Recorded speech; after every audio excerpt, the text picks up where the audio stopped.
Right, so our next speaker, now I don't know much about Rachel, but I'm sure she'll be able to tell us a little bit more about herself. But we have Rachael Calverley who's the Director of Nursing Workforce Development Comprehensive Care Limited from New Zealand. Is that right? That's right. Thank you. Welcome, Rachel. Thank you. Okay, right. Thank you, and thank you, Atna, for inviting me here to present. Great opportunity, and as you can probably hear, I'm an adopted Kiwi. My home and my heart is now in New Zealand, along with my 2 children and my partner, who's from South Africa. My roots are in the UK. I've still got family in the UK. So crossing the Tasman to come here to present today is a fantastic opportunity, and great to hear those 2 earlier speakers, because it blends in really well with what I'm going to talk about today.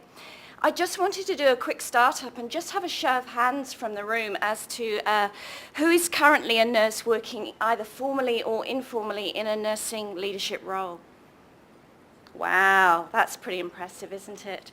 And who is currently a nurse who sees themselves working as an expert in their field, but might not identify themselves as a nurse leader? So you're all nurse leaders. So I think everybody in the room is a nurse leader, and that's very telling in itself. So that's fantastic, and that's great for succession planning as well. So the presentation I have today covers my story of my small research project I undertook as part of my master's from 2010 to 2012. Despite being small, it does provide a really good lens into some of the leadership literature, which has been touched on already, and it has relevance to Australia. And interestingly, much of what I explored has been echoed over the last two days at the conference. At the time I started this small research project, my nursing leadership journey was evolving, and it was very ad hoc. I was very aware that identifying nursing leaders in primary healthcare might not be easy, but my sense was that it had a place in primary healthcare, and nursing leadership could make a difference in terms of workforce development, patient safety, and role modelling, as I had experienced much of this myself. At the time, also in New Zealand, there was a new policy directive initiated by the national government, and this was called Better, Sooner, More Convenient. Has anyone heard of that? The New Zealand girls will have done. I'll tell you a little bit about that, but I won't spend too much time on it. I think we'll just move on to the first slide. I think what's really important is that although my subject area was leadership, the context was incredibly important. And that context was this policy directive called Better, Sooner, More Convenient. And it's important for us to remember as nurse leaders that the idea of health policy is usually an authoritative approach which provides organisations and services with funding arrangements for our health systems. And this should also allow people to get on with their business more easily, and it should translate to the coalface. And this is really important for policy planners. So those policy planners need to include nurse leaders. So the policy proposed by Better, Sooner, More Convenient emphasised clinical leadership as a key driver in the change process, and it also emphasised the devolvement of services, which we now know as integration, which I think is a term you're using here in Australia as well. As a result of this policy directive, the government appointed 9 regional business cases to lead the change. And what they wanted them to do was to be a more responsive healthcare system, to provide services closer to home, to reduce acute demand and support high needs populations, to develop integrated family health centres, to have nurses acting as case managers and a greater role for advanced nurses, and for more clinical leadership. So to me, it seemed a perfect opportunity for high-quality nursing leadership to be functioning in this environment.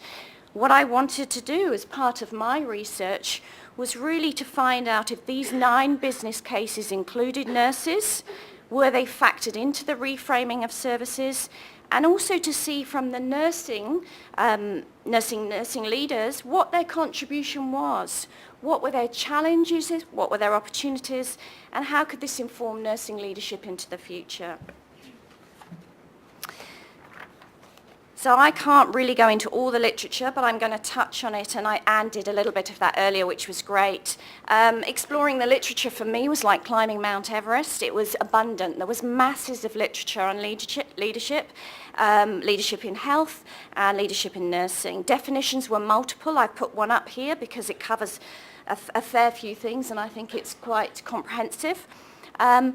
But in terms of the literature, there were concepts of influence, shaping change, and positive benefit linked to goal attainment for nursing leaders. The impact of nursing leadership in the literature on groups or workforce is described as very beneficial and enabling, and it involves bringing people together for a common cause or objective. Patient and professional advocacy is inherent in many of the definitions, and the idea of mutuality, a reciprocal relationship between a leader and the followers, was very evident. Nursing leadership was seen as a partnership of shared vision, empowerment, strategy, and growing decision-making with followers. And this has already been mentioned. And really importantly for many of us in this room, the concept of team leadership, where individuals led through their expertise or mastery in a certain area, was an emerging trend within the literature. And it really appeared to fit the primary healthcare context very well. You dizzy yet? Okay, so the leadership values, traits, characteristics, models and theories were also explored. So this was more literature review. And what I've done today was, which I actually didn't do in my thesis, I put it into a little template here, which is based on a military model, and it just pockets it nicely. So we're looking at clinical leadership, professional leadership, and corporate leadership. So for clinical leadership in primary healthcare, the population health context is critical, as we all know. And to enable a quality approach, the healthcare team dynamics, communication, and the ability to have recognised expertise acknowledged within a team, that means acknowledging nursing skills and knowledge within a team, did feature strongly in the literature. Complementary and productive relationships with the patient should be central to clinical decision-making, and the support and the idea of development and advancing roles also meant that nursing leaders would help support delivery of services at the right time to the right person in the right place, and we've all heard that. But there were ongoing challenges. There were challenges around teamwork and team leadership. Although it's considered the right approach, team hierarchies remained. Organisational and professional barriers can stymie consensus decision-making. And mutuality often referred to that concept of interdisciplinary respect and trust. And I found there was still some work to do here. So professional leadership. Professional leadership in the literature highlighted experience and mastery, determination, motivation, and really importantly, something that's been mentioned at this conference quite a bit, and that's emotional intelligence. Emotional intelligence is seen to determine a great leader from a good leader. And it's about really understanding the needs and wants of an individual and guiding their personal journey effectively.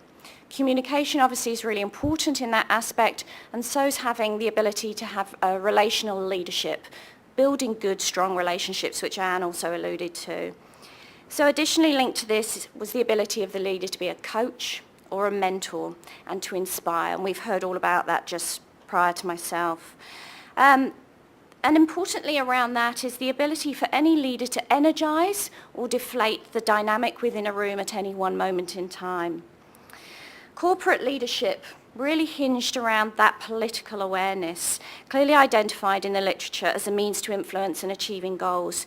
It's an area we're not doing well in as nurses, and we really need to step up to the mark and have some more input on that. The literature as a whole in all of these areas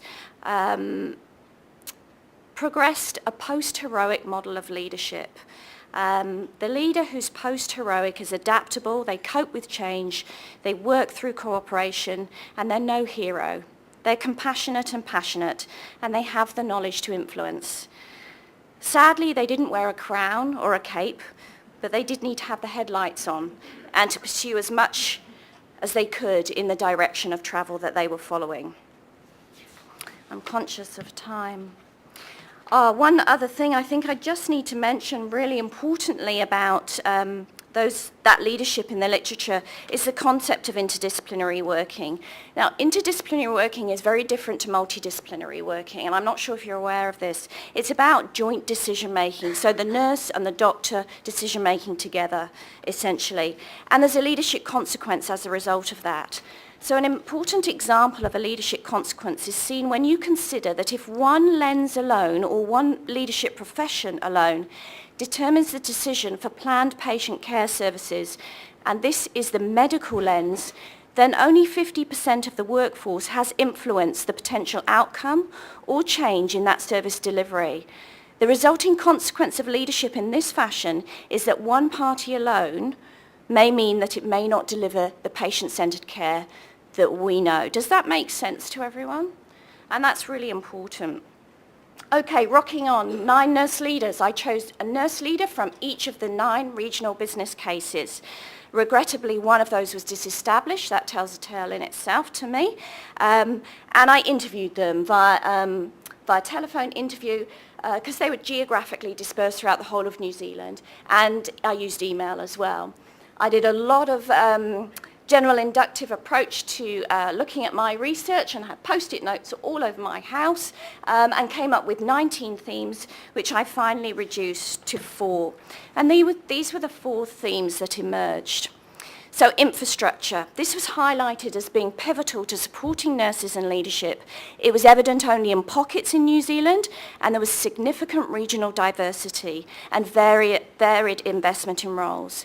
Teams and education supported well-developed infrastructure, but team disequity and challenges and lacking education weakened infrastructure. Politicisation, meaning the participation in political discussion or activity and political confidence. This was described again by many of the nurses as critical and a key enabler in terms of power to influence. It was generally poorly activated by nurse leaders, and they had no formal or informal training readily available. Coalitions of leaders. Nursing leaders were most effective when able to utilise their expert skill sets and knowledge within functional working groups. This was seen as pivotal to optimal team approaches and improved service delivery, although hierarchies and historical boundaries remained. And resilience, this is really important. The resilience of nurses or their ability to rebound was a notable theme, and it centred around the challenges of maintaining a profile, ensuring the continued presence of nurse leaders at a strategic level, and having ongoing courage and tenacity.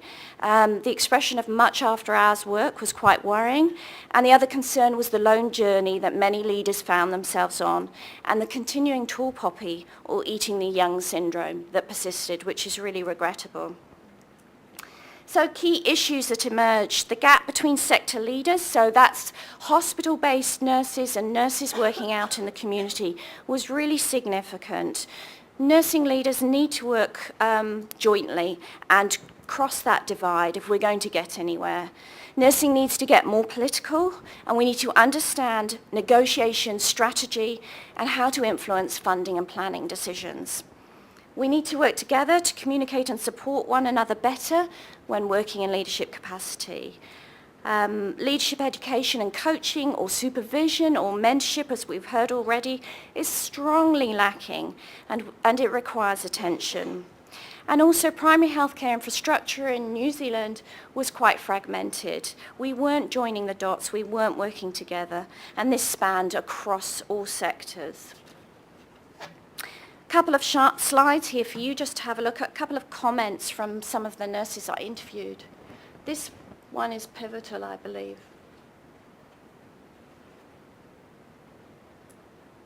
So unless nurse leaders could influence planning and funding, our role was essentially redundant. We really need to have that influence at that higher level. This one I loved, actually. This really highlighted for me that how many of you sit on boards or at strategic forums, and how many of you are the chair, or is it the medical professional that is the chair? We've got that capability. We just need to step up and have the confidence to say, I'm happy to chair. And leadership with a small L. everybody does have a leadership capacity in some way or another. So finally, what now? Couple more questions for you. Nationally, regionally and locally, nursing does need to continue to have a place at the strategic table to influence planners and funders. So who is leading the support and planning of future nursing services in your local areas? It's worth thinking about. Can you clearly identify your local nursing leaders? Go and find them. And what political training or skill do you have? And do you know where to source it? And do you have a political voice that influences change? Could you actively work to achieving this by working with other colleagues? Nursing needs to nurture our collegial relationships and gain greater competency in this area across nursing and other professions. This is about nurses talking to nurses talking to physios, doctors, occupational therapists. So how many nurses at all levels are mindful of this? How many nurses at all levels are practicing self-care? How many understand emotional intelligence and are taking part in regular supervision? Who's doing regular supervision here with a colleague? Oh my gosh. One hand and you're all nurse leaders. That's really worrying. And it's worrying because we need that support, we need that self-care, and we need to be able to reflect on what we do and grow and develop. So if there's one thing you take away from this, go and find a supervisor, a mentor or a coach to support you. How can we as nurse leaders support and encourage this? Should nurses be funded to attend supervision? Psychologists are, occupational therapists are, doctors are all funded to be supervised, mentored or coached once a month. It's something we need to do for ourselves. And finally, whilst we have a critical mass of nurses that are pivotal to service delivery, so too are the development of our advanced roles, our nurse practitioners, and we need career pathways to support those nursing roles. So are nursing leaders united here in Australia in supporting advanced nursing roles and nurse practitioners if we're able to, in the future, provide new access points for our patients? Are our medical colleagues supportive? Are they profiling us as nurses? That's the biggest ticket to getting somewhere. The doctor you're working with says, I'm not so sure about that. My nurse knows more about that than me. Please go and have a chat with her. And it can happen. So going back to my original title, which was Better, Sooner, More Convenient, Is There Room for Me? BSMC, Is There Room for Me? I came to the conclusion that it's a maybe. So there are a number of dependencies. For me, being a leader in the current context is very organisationally dependent. It's dependent on me taking up opportunities. It's dependent on my relationships with my colleagues and my peers across all professions. There's a little handout on the table which just shows my theme findings and a few references, but there's tons of references. So thanks everyone, and kia ora. Does